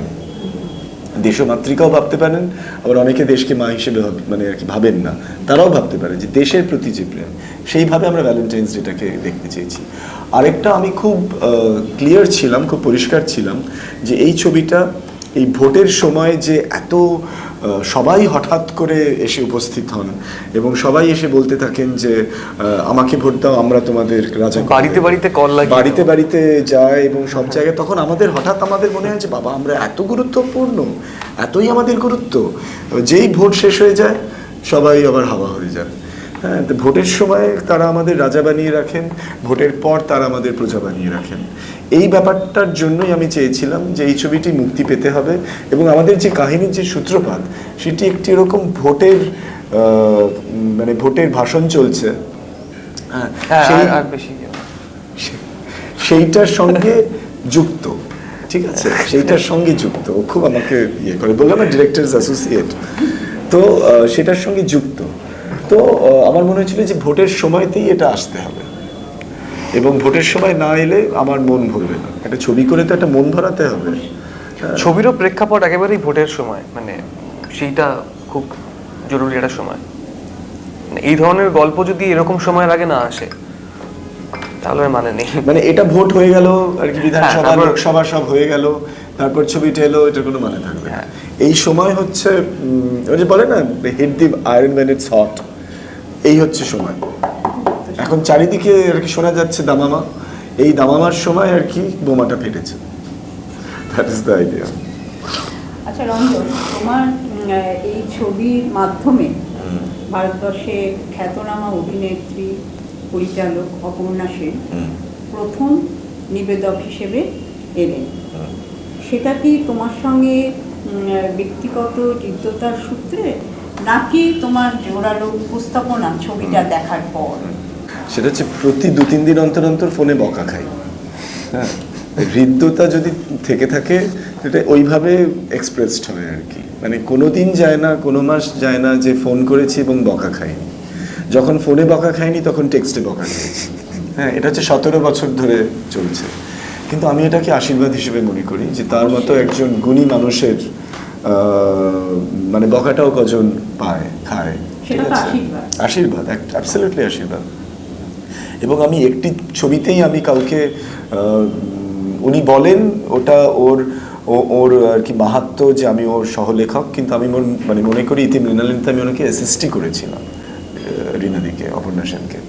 এবং একটি মাত্র ছবি ছিল যেখানে আমি কোনো পরিচালককে কাছ থেকে দেখেছিলাম কেমন করে তিনি একটি সেট ধরে রেখেছেন, কেমন করে তিনি অভিনেতাদের ডিরেকশন দিচ্ছেন। ওই একটি বারই একটি মাত্রই প্রপারলি দেখেছিলাম। তো হৃদ্যতা আমি বলবো না, আমি বলবো যে উনি আমার জার্নিটা শুরু থেকে দেখেছেন। উনি দেখেছেন কেমন করে একটি মধ্যবিত্ত বাড়ির ছেলে সে অনেক কিছু ছেড়ে অনেস্টলি ছবি বানাতে চাইছে এবং চেষ্টা করে চলেছে। হ্যাঁ, এবং প্রত্যেকটা ছবির পর উনি আমাকে বলতেন যে হ্যাঁ হয়েছে, এটা রঞ্জন ভালোই হয়েছে, অন্যদের সঙ্গে তুলনা করছি না, কেন তুই অন্যদের থেকে হয়তো ভালোই করিস, আরো বেটার করতে হবে। বলছেন তোর মধ্যে আরো আছে, আরো বেটার করতে হবে। সবসময় উজ্জীবিত, সব সময় আমাকে উনি এনকারেজ করে গেছেন এবং বলে গেছেন যে বেটার করতে হবে, ক্রিটিসাইজ করেছেন এবং বলেছেন যে বেটার করতে হবে, বেটার করতে হবে। এটা আমি মনে করি যে এটাও একজন মানে মেন্টরের দায়িত্ব, যে শিষ্য কিছু একটা করলো। এরকম মেন্টর পাওয়া তো ভাগ্যের ব্যাপার। উনি তো নিজেই একজন প্রতিষ্ঠান। হ্যাঁ, উনি নিজেই একজন প্রতিষ্ঠান, উনি একদমই সেটা মনে করেন না। উনি ভীষণই ওনার সেলফ অ্যাসেসমেন্ট খুবই কিন্তু আমরা তো জানি যে তিনি প্রতিষ্ঠান, আমাদের জানাটা বেশি জরুরি। তো সেখান থেকে তবে হ্যাঁ, অদম্য দেখে আমি ওর চোখের দিকে যখন প্রথম তাকিয়েছিলাম, সেটা ও দেখেছে, চোখ দুটো ছলছল করছিল এবং মুখের মধ্যে হাসিটা এবং চোখের পুরো ভাব প্রকাশটা একদম অন্যরকম ছিল। এই অপর্ণা সেনের চোখ মুখ আমি আগে দেখিনি। এবং তারপর উনি আমাকে বলেছিলেন একটু বাইরে যেতেন, তো আমি ওকে আর কি নিয়ে যাচ্ছিলাম লিড করে, আমি সামনে উনি পেছনে। উনি হঠাৎ দেখি উনি মানে পিঠে এভাবে চাপড়ালেন, আমি ঘুরে তাকালাম, ট্রেডিশনাল অপর্ণা সেনের মতো ওপর চশমার উপর দিয়ে বললেন গুড জব, গুড জব। এবং সেটার মধ্যে কোনো রকম হৃদ্যতা ছিল না, একজন আর কি পরিচালকের ছিল, মানে অ্যাপ্রেজেল ছিল যে ভালো হয়েছে কাজটা। তারপর তো সেটা প্রথমবার উনি দেখে গেলেন। তার অনেক দিন পর একদিন ওর বাড়িতে গিয়েছিলাম অন্য একটি কাজে, তখন উনি কল্যাণদাকে, ওর যিনি স্বামী, তাকে বলেছিলেন যে রঞ্জন একটা খুব দারুণ ছবি বানিয়েছে, 6 জন মিলে ওটা আমরা দেখতে যাব। দ্বিতীয়বার কল্যাণদাকে নিয়ে উনি দেখতে এলেন, তখন আমি বুঝলাম যে রিনাদি দুবার একটা ছবি দেখছে, কুছ তো হ্যাঁ, কুছ তো হ্যাঁ, কুছ তো মামলা হ্যাঁ। তারপর দেখার পর আমি ওকে, সেদিন চলে যাওয়ার পর আমি একজন প্রেজেন্টারের কথা ভাবছিলাম যে কাকে একজন প্রেজেন্টার হিসেবে নেওয়া যায়, নতুন মুখ। আমাকেও তুমি জানো যে আমি একেবারেই প্রচার বিমুখ, এরকম নয় যে মিডিয়ার সঙ্গে উঠি বসি, অনেকে আমাকে চেনেও না, ঠিক আছে। আমি ভাবছিলাম যে একজন প্রেজেন্টার ভালো হলে ছবিটা একটু মানুষের কাছে বেশি পৌঁছয়। আমি পরদিন ওকে বলছিলাম যে রিনাদিকে বলবো, আমি এখনো ভয় পাই। তখন ও বললো যে বলেই দাও, তো আমি টেক্সট করে দিয়েছিলাম। সেই দিন রাতে উনি টেক্সটটা পড়েছিলেন, পরদিন সকালে উনি জাস্ট 2টো শব্দ লিখলেন, হ্যাঁ নিশ্চয়ই। হ্যাঁ, তারপর আমি বুঝলাম, ফোন করলাম, উনি বললেন হ্যাঁ এই ছবির জন্য তো আই এম দেয়ার, তুই বল। তারপর থেকে এখন আমি দেখছি যে উনি কীভাবে ছবিটার সঙ্গে আছেন, ভিডিও করা, লেখা, নিজের ফেসবুকের যে পেজটা আছে, নিজের টিমকে দিয়ে সেখানে রেগুলারলি আমাদের হয়ে করা, মানে উনি সত্যি ছবিটা খুব। এই ছবি চিত্রনাট্যের ক্ষেত্রে উনি কি কোনো ইনপুট দিয়েছিলেন? উনি জানতেনই না যে আমি ছবি করছি। আর এটা আমার না একটা খুব আমি কি বলবো, এটা আমার স্পর্ধা বলতে পারো। উনি যেমন জানতেন না আমি হৃদমাঝারি করেছি, যখন জানলেন তারপরে দেখতে চেয়েছেন 10 বার, আমি দেখাইনি। প্রিমিয়ারের সময় ইনভাইট করছি আমাকে, রিনাদি বলছেন যে তুই কিন্তু আমাকে ছবিটা দেখাসনি রঞ্জন। আমি বলছি হ্যাঁ দেখাইনি, তুমি প্রিমিয়ারে এসো।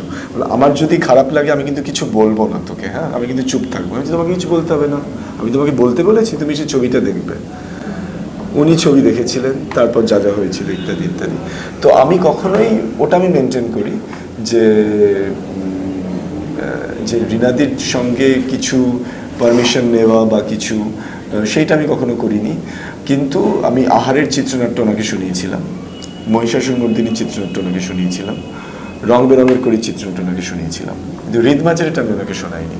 এবং আমাদের মধ্যে একটা একাডেমিক এক্সারসাইজ হয়, মানে কীরকম, রিনাদি যখন কোনো নতুন চিত্রনাট্য লেখেন উনিও আমাকে ডেকে শোনান, ঠিক আছে, নিয়ে আমরা আলোচনা করি, ফিডব্যাক নিই, এটা আমাদের মধ্যে আছে, ওটা আমাদের মধ্যে আছে। ওই মাঝখানে 3টে ছবি আমি শুনিয়েছিলাম এবং ওর থেকে ফিডব্যাক নিয়েছিলাম, হৃদমাঝারি শোনাইনি। এবং এইটা তো আমি জানতেনি যে আমি ছবিটা করছি, একদম সারপ্রাইজ। সেই জন্য আরো উনি শকড হয়ে গিয়েছিলেন, অ্যাকচুয়ালি শকড হয়ে গিয়েছিলেন যে এরকম একটা ছবি 6 জন মিলে করতে পারে। আগে থেকে জানলে অতটা হয়তো শকড হতেন না, জানতেন যে কি করতে চলেছে, জানতেন না বলে আরো বেশি শক ভ্যালুটা বেশি হয়েছে। কান ডিরেক্টরস ফোর্টনাইটের প্রযোজক এবং সিনেমা বিশেষজ্ঞ ডমিনিক ওয়েলিনস্কি ছবিটি দেখেছেন এবং উনি বলেছেন তার দেখা ভারতে ব্যান্ডিট কুইন ছবির পর অদম্য ছবিটি সাহসী রাজনৈতিক ছবি। কীভাবে ওনার মতো এরকম বিদগ্ধ একজন মানুষের কাছে ছবিটি পৌঁছায় এবং উনি আর কী কী বক্তব্য রেখেছেন যেখানে ভারতীয় ছবির ক্ষেত্রে জন্য ভীষণ মূল্যবান। আমার বম্বের একজন খুবই আর কি ঘনিষ্ঠ বন্ধু, তার মাধ্যমে আমি তিনি ডমিনিক ওয়েলিনস্কিকে চেনেন এবং ডমিনিক ওয়েলিনস্কির আসল পরিচয় হচ্ছে তিনি একজন ফ্রেঞ্চ প্রডিউসার এবং কান ফিল্ম ফেস্টিভ্যালের ডিরেক্টরস ফোর্টনাইটে ফ্যাক্টরি প্রোগ্রাম বলে একটা সেকশন আছে, সেটার উনি ডিরেক্টর, মানে উনি সেটাকে পরিচালনা করেন পুরো ফ্যাক্টরি প্রোগ্রামটা। ওরা বিভিন্ন মানে কন্টিনেন্টে গিয়ে ওরা নতুন ট্যালেন্টের তুলে আনেন। তাকে আমার এই বন্ধুটি চেনেন, তো আমি বন্ধুটিকে ছবিটি দেখিয়েছিলাম এবং তিনি বলেছিলেন যে এটা আমি ওকে একবার দেখাই, হ্যাঁ তোকে দেখি উনি কি বলেন আর কি। তো উনি দেখেছিলেন এবং দেখার পর আমাদের একটা ভিডিও কনফারেন্সে কল হয়েছিল, সেখানে উনি এমন কিছু কথা বলেছিলেন যেটা আমি এখানে বলতে পারবো না। উনি একটা জিনিস আমাকে বলেছিলেন যে তুমি ফেস্টিভ্যাল সার্কিট ভুলে যাও, মানে উনি বলেছিলেন, প্রথম যেটা বলেছিলেন that this is the boldest political film I have seen from India after Bandit Queen, Shekhar Kapoor's Bandit Queen. এটা হওয়ার পর আমার সেদিন রাতে ঘুম আসে, হ্যাঁ, কামিং ফ্রম দ্যাট লেভেল। তার সঙ্গে তিনি আরও কিছু কথা বলেছিলেন যেগুলো আমি এখানে আর কি বলতে চাই না। তারপর তিনি যেটা বলেছিলেন সেটা হচ্ছে যে এটা তুমি ফেস্টিভ্যাল সার্কিট ভুলে যাও, কেননা কোনো ফেস্টিভ্যালের সেই এখনকার দিনে সেই দম নেই যে এই তোমার ছবির যে বক্তব্য সেটাকে তুলে ধরার বা সেটাকে সাপোর্ট করার মানে দম নেই, সেই জন্য তুমি ওই দিকে তুমি যেওই না।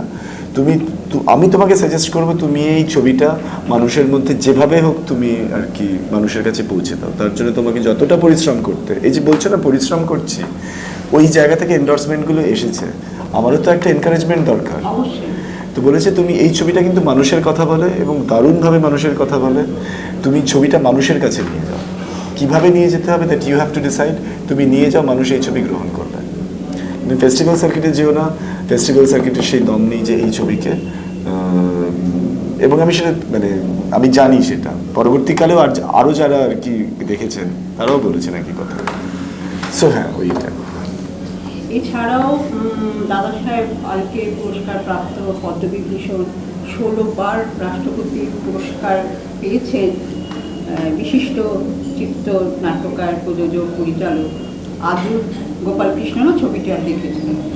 উনি কি বক্তব্য রেখেছেন? ওটা একটা দারুণ ব্যাপার হয়েছিল, কলকাতা ফিল্ম ফেস্টিভ্যালে উনি আসছিলেন এবং আমাকে আডুরকে ধরতে হতো। আমরা সবাই আডুরকে আডুরই বলি আর কি, ওদের মানে কেরালাতে যেরকম হয়। এবং সত্যজিৎ রায় পরবর্তী যুগে মানে আডুর হচ্ছেন ভারতীয় চলচ্চিত্রের একজন কিংবদন্তি আর কি, মানে আমরা যেটাকে বলি লাইট হাউস। তো উনি কলকাতায় আসছিলেন ঋত্বিক ঘটকের ওপর একটি আলোচনা চক্রে অংশগ্রহণ করতে। তো আমি পৌঁছে যাই নন্দনে এবং ওকে ধরি, এবং ওরা তো খুব ভদ্র হন এবং সময় দেন, কথা বলেন ভালো করে, কোনো রকম কোনো আচরণ দেখান না, হ্যাঁ আমি কে হনু সেটা দেখান না, খুব ভদ্র ওরা। তো উনি আমাকে সময় দিলেন, আমার সঙ্গে কথা বললেন, কি নরম আওয়াজ, কি ভদ্র, কি শিক্ষিত। আমি আডুরের সামনে হাঁটু গেড়ে বসলাম, উনি বসেছিলেন সোফা, আমি হাঁটু গেড়ে বসলাম, উনি মুচকি মুচকি হেসে আমার সাথে কথা বললেন, আমাকে ইমেল আইডি দিলেন, দিয়ে বললেন আমি তো কি ভদ্র তুমি ভাবো। আমাকে বলছেন আমি তো এখন কলকাতায় আছি, আমি তো এখন দেখতে পারবো না, তুমি তো হয়তো আমাকে স্টুডিওতে দেখাতে চাও, আমাকে তুমি ইমেল করে দাও, আমি ইমেল করে তোমাকে যত তাড়াতাড়ি পারবো আমি তোমাকে রিপ্লাই করব। এবং চৈতালিদি 4 দিনের মাথায় উনি উত্তর দিয়েছেন, 4 days। এখানে সেখানে যেখানেই হোক উনি 4 দিনের মাথায় উত্তর দিয়েছেন।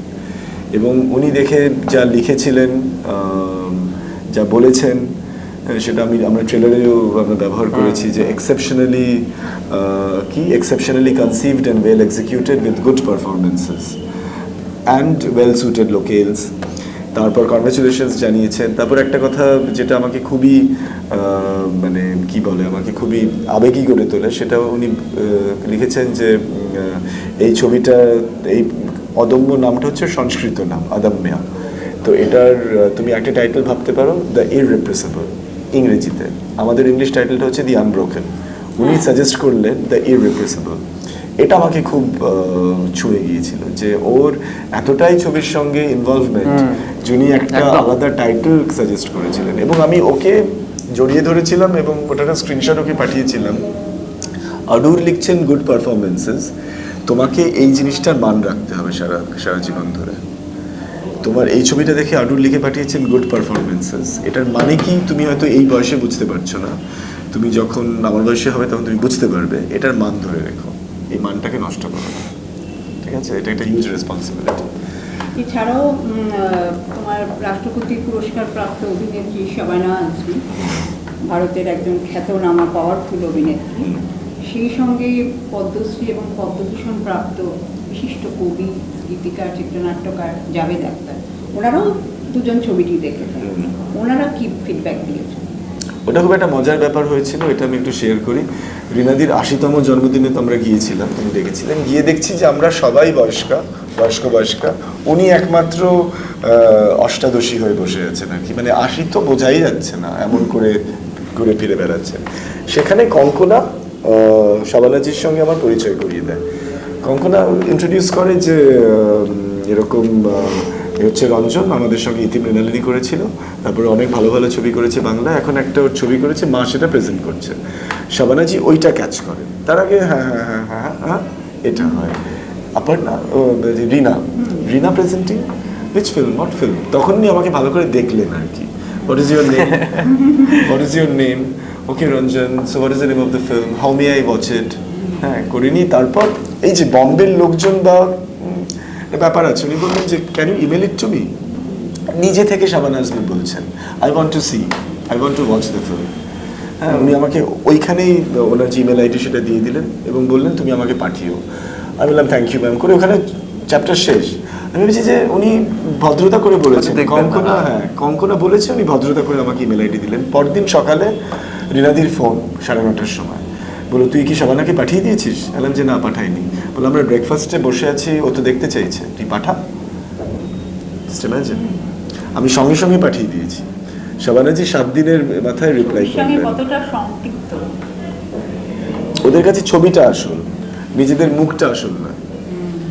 ছবিটা এবং ছবিতে নিজেদের কাজ আসল, নিজেদের মুখ পোশাকটা আসল না। তো তারপর পাঠালাম এবং 7 দিনের মাথায় আমি ওনাকে একটা রিমাইন্ডার দিয়েছিলাম যে ম্যাম একটা ছোট্ট রিমাইন্ডার, আপনি যদি ছবিটা আর কি দেখেন মনে করে তাহলে খুব ভালো হয়। তো উনি আমাকে লিখে পাঠালেন যে জাভেদ আর আমরা গতকালই দেখেছি, হ্যাঁ ছবিটা দেখেছি, গুড ইউ রিমাইন্ডেড মি। তারপর ছবি নিয়ে আমাকে বললেন, উনি আবার আমাকে বলেছিলেন যে কি হয় বলতো, ছবিটা দেখে ওরা কি ভাবছেন ছবির বিষয়ে তাদের ইমেলে লেখা থাকে। উনি বলেছেন তুমি ছবিটা ক্যানে পাঠাও, বার্লিনে পাঠাও, টরন্টোতে পাঠাও, এসব ফেস্টিভ্যালগুলো তুমি ট্রাই করো। মানে উনি ভেবেছিলেন ছবিটার সেই মান আছে যেটা ক্যানে অ্যাপ্লাই করতে পারে, বার্লিনে অ্যাপ্লাই করতে পারে, টরন্টোতে। উনি আবার ডমিনিকের মতো কথা বলেননি, উনি অন্য কথা বলেছিলেন। এটা ছাড়াও উনি ছবিটাকে বলেছিলেন যে impressive directorial hold on the subject and it's cinematic expression. Javed সাহেবের মনে হয়েছিল that it successfully creates an immersive experience for the viewer, for the audience. এরকম আরও কিছু অনেক কিছু বলেছে, আমার বলতে খুব লজ্জা লাগছে, এগুলো আমার মুখে শোভা পায় না, এটা দর্শকের। আচ্ছা রঞ্জন, এই ছবিটাকে নিয়ে গ্রামে গঞ্জে যেভাবে তোমরা প্রচার করছো এবং প্রথম স্ক্রিনিংও হয়ে গেছে সুন্দরবনের স্কুলে, তা এটা কি একটা বিকল্প উপায় দর্শক টানার? যদি সেটা হয় সেটা একটু সংক্ষেপে বলো, এবং পাশাপাশি তুমি ব্যবসায়িক দিকটা ছবির কীভাবে দেখছো? দুটো ব্যাপার আছে। সেটা হচ্ছে যে আমাদের ছবিগুলোকে না খুব তাড়াতাড়ি দাগিয়ে দেওয়া হয় এটা বলে যেগুলো আরবান ফিল্ম, এগুলো শুধু শহরের লোকজন দেখবে, শহরের মানুষ দেখবে, গ্রামের মানুষ তো অন্য জিনিস দেখবে, এগুলো গ্রামের মানুষ চায় না দেখতে। ট্রেলার আমি যখন সুন্দরবনে গিয়ে, তুমি দেখেছো যে আমরা সুন্দরবনে গিয়ে ট্রেলার এক্সটেন্সিভলি দেখিয়েছি, কি ফিডব্যাক, তারা ছবিটা দেখতে চাইছে, তাদের কাছে সিনেমা হল নেই।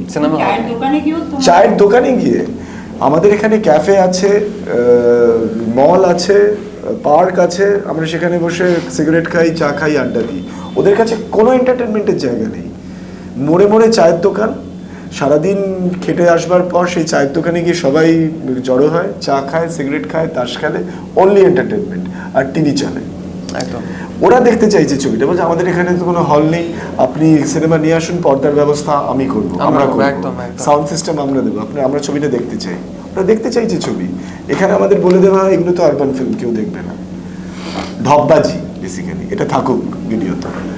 তো সেইটা করে যেটা হলো সেটা হচ্ছে যে আমার মনে হলো যে এগুলো তো এখানে দেখানোই যায়, কিন্তু আমি তোমার ওই কথাটাতে সহমত নই যেখানে তুমি বলে যে বিকল্প পথ।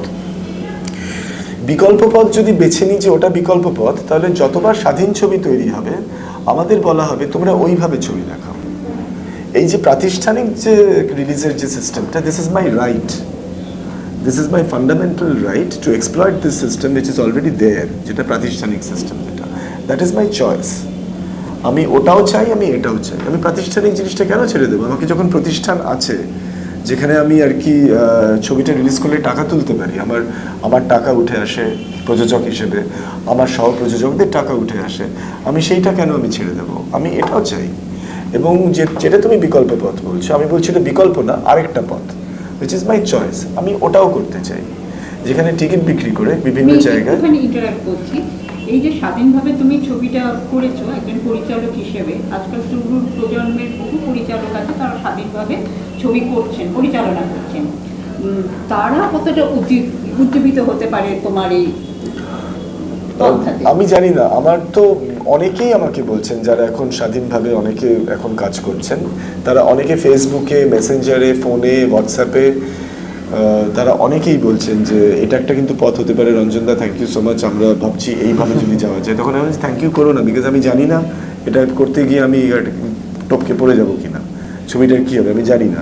লেটস ওয়াচ কী হয় ছবিটার, কীভাবে আমরা পৌঁছতে পারি কি না, নাকি না পারি, ছবিটাকে পৌঁছতে দেওয়া হয় কি না, অনেক তো ব্যাপার আছে, অনেকগুলো হার্ডলস আছে, অনেকগুলো বাধা আছে, সেই বাধাগুলো অতিক্রম করে কিভাবে যাই সেটা দেখা যাক। ঋতুদি আমাকে এটা খুব ভালো কথা বলেছিলেন, ঋতুপর্ণা সেনগুপ্ত, উনি বলেছিলেন এই ছবিটার মডেলটা গেম চেঞ্জার হতে পারে, সেটা দেখো এখন কি হয়, ওটা উনি বলেছিলেন। উনি প্রথম বলেছিলেন that this model can B A game changer. তো সেটা এখন ভবিষ্যৎ বলবে এই ছবিটা। সাধারণ যেটা শুনি আর কি, একজন ইন্ডিপেন্ডেন্ট ফিল্ম মেকার 12-15 জন নিয়ে কাজ করে, কিন্তু তুমি টোটাল ছবিটা 6 জনকে নিয়ে করেছো, 5 জনকে নিয়ে। এটা কি টেকনিক্যাল দিকের কথা বলছো? 6 জন কি তোমাকে নিয়ে না 5 জন?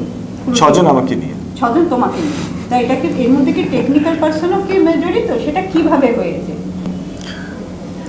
তো আমার প্রথম সহযোগী, সহকর্মী, আমার ডান হাত, আমার বাঁ হাত, আমার ডান চোখ, বাঁ চোখ, ডান কান, বাঁ কান, the left lobe of my brain, the right lobe of my brain is this boy. মানে I am absolutely দারুণ কমপ্লিমেন্ট। মানে আমি অ্যাবসলিউটলি, আর ওর মধ্যে কি অসাধারণ খিদে, এটা যদি না থাকে কোনো নতুন কারোর মধ্যে, সে পারবেই না উঠতে। There must be some reason why I am with him. আমি তো বোকা নই, at the end of the day ছবিটা তো আমার নামে থাকবে। আমি যদি খারাপ ছবি বানাই সেটাও আমার নামে থেকে যাবে। ও তো একটা কাজ করার পর একটা কাজ করে চলে যাবে, আমি তো খারাপ ছবি বানাবো না। তো if he has he has earned it, if he has got it, he has earned it. আমি এমনি ও, এবং আমাকে জানে যে আমি মাগনায় কাউকে কিছু দিই না, ঠিক আছে? তো ও হচ্ছে প্রাথমিক একটা জায়গা। তারপর আমার যে ছেলেটি, যার কথা না বললে নয়, he is my champion, Arkaprabha Das. ছেলেটি হচ্ছে একটি স্টিল ফটোগ্রাফার, ওর থেকে জাস্ট 1 বছর বড়। স্টিল ফটোগ্রাফার কোনোদিন সিনেমাটোগ্রাফি করেনি, মানে মোশন পিকচার ফটোগ্রাফি করেনি, এটা ওর ডেবিউ কাজ, ঠিক আছে? আমাদের কাছে কোনো ট্র্যাক, ট্রলি কিছুই ছিল না, উইদাউট লাইটস, কোনো লাইটও ছিল না। একটা ছোট ব্যাটারি অপারেটেড লাইট ছিল, আর গ্রাম থেকে আমরা কিছু হাই পাওয়ার টর্চ কিনেছিলাম। সেই টর্চের এবং ফোনের আমাদের যে ফ্ল্যাশগুলো ছিল, পুরোটা এটা দিয়ে আমরা পুরো লাইটিং করে পুরো ছবিটা শ্যুট করেছি, পুরো ন্যাচারাল লাইটে আমরা শ্যুট করেছি। আমাদের কাছে কোনো ট্রাইপডও ছিল না। ট্রাইপডের দরকার হলে আর্যগিরি, যাদের বাড়িতে আমরা থাকতাম সুন্দরবনে, ওদের যে কাঠের টুলগুলো থাকতো, সেই টুলগুলো নিয়ে এসে আমরা ইট ফিট পেতে ওটাকে হাইট দিয়ে স্টেবল করে আমরা ট্রাইপড হিসেবে ব্যবহার করতাম। তো মাই টেকনিক্যাল ক্রু, যেটা তুমি বলছো টেকনিক্যাল ক্রু, মানে অ্যাসিস্টিং ক্রু, অ্যাক্টিং ক্রু, সব আমরা এই 6 জন। আমি তো তোমাকে শুরুতেই বললাম, অর্ক আমার সিনেমাটোগ্রাফার, আর আমি বাদে আরিউন, সূর্য মাদ্রাজি যে একটি কলকাতার একটি থিয়েটারের ছেলে, ও আর কি দ্বিতীয়বার, ও মহিষাসুরমর্দিনীতে একটি ছোট রোল করেছিল। এখানে এসে আমাকে অনেকদিন ধরে আমাকে অ্যাসিস্ট করতে চাইছিল। ওই ছেলেটি শুভম দত্ত বলে একটি আনকোরা নতুন বাচ্চা ছেলে, সে তখন 19 না 20 বছর বয়স ছিল। আর হচ্ছে আর্য, এই চারজন, আর আমি আর অর্ক। এই আর্য আর শুভমের মধ্যে বোধহয় মানে দুজনের মধ্যে কোনো সিনেমার সঙ্গে কানেকশন সিনেমার সঙ্গে কোনো কানেকশনও ছিল না, ওরা সিনেমার জানতো না, কখনো সিনেমা সেটে যায়নি, একেবারে আনকোরা। ওই চারজন। আর মানে Aryan was the senior most, তুমি এবার আর কি ভেবে নাও, he was the senior most and the most experienced of them all, ঠিক আছে। আর রইলাম আমি আর অর্ক, এই আমরা ছজন মিলে তোমার যা, কেন রিনাদি এতটা মুভড হয়েছিল, উনি ভাবতে পারছেন না যে ছজন মিলে এটা করতে পারে। তুমি যখন ছবিটা দেখবে, এইটুকু আমি তোমাকে গ্যারান্টি দিতে পারি, তুমি ভাববে যে ছজন মিলে এটা করেছে, রঞ্জন মিথ্যে কথা বলে গেছে। মানে ছজন বটে, তবে ছজন এক একজন 10টা করে ডিপার্টমেন্ট দেখেছে। মানে অ্যাবসলিউটলি ইটস লাইক, মানে আমি নিজের কথাই বলছি, নিজে আমি আর্ট দেখেছি, আমি Costume. সাউন্ডের সময় যা যা হতো মোবাইল ফোন নিয়ে গিয়ে রেকর্ড করা, সেগুলো সব হয়েছে অন্যদের সিনে। এবং কস্টিউম দেখেছি, ফাইট কোরিওগ্রাফি আমি করেছি, তারপর কি বলবো, আর যা যা হয় জিনিসপত্র জোগাড় থেকে শুরু করে প্রত্যেকটা। ও ইভেন আমি কিছু শর্টস আমার জার বই নিয়ে গেছে, সেটা ভিডিও করেছে আমার সিনেমাটোগ্রাফার, প্রায় 1 কিলোমিটারের উপর। দেখিয়ে গত 2-3 দিন আগে কাঁদছিল যে আমরা এইভাবে ছবিটা করেছি। এখন দেখে ওর চোখে জল এবং বলছে যে আরিফকে দেখাচ্ছে। আর সো মানে প্রত্যেকে প্রত্যেকটা কাজ করেছে। এবার যেহেতু ও সব থেকে সিনিয়র ডিরেক্টরস অ্যাসোসিয়েট, ওর উপর দায়িত্বটা বেশি ছিল, ঠিক আছে। আমি সব কিছু করেছি, মোট বয়েছি, হ্যাঁ এখনো বয়ে চলেছি। সো কিন্তু এইভাবে না করলে এই ছবিটা এভাবে হতো না। ওই আমাদের মধ্যে সেই ওই অদম্য ব্যাপারটা ছিল, যেটা আমাদের মধ্যে কেউ না বলে কোনো কিছু। ইচ্ছে শক্তি, ইচ্ছে শক্তি, আর অদম্য জেদ বলে না, মনের শক্তি, ইচ্ছে শক্তি, সেটা আমাদের ছিল, এখনো অবধি আছে।